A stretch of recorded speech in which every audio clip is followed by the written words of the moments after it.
Bonjour mes amis, aujourd'hui j'ai l'honneur de vous présenter l'un des plus grands romans écrits par Victor Hugo, Notre-Dame de Paris.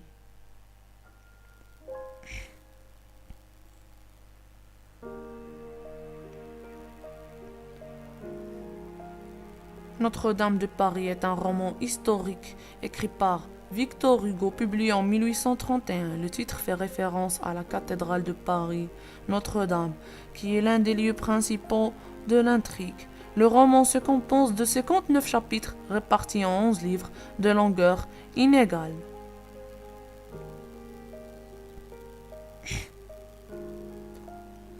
Maintenant, passons aux personnages.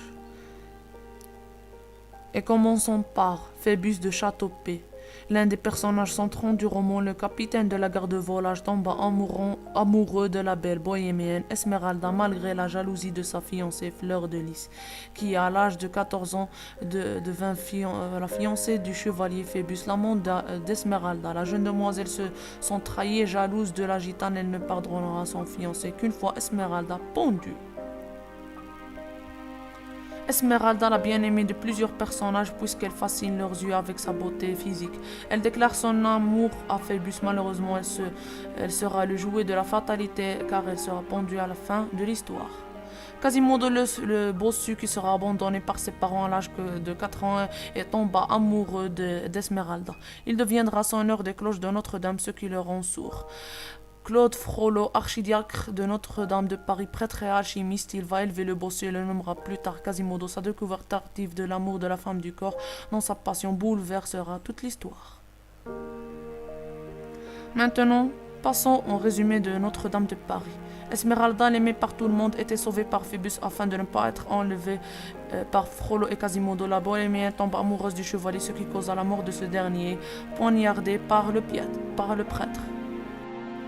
À la fin du tram du haut de Notre-Dame, Quasimodo et Frollo assistent à l'exécution. Quasimodo, furieux de désespoir, précipite le prêtre du haut de la tour et va lui-même se laisser mourir dans le charnier du Mont-Flanc, tenant embrassé le cadavre d'Esmeralda, enfin unis pour l'éternité.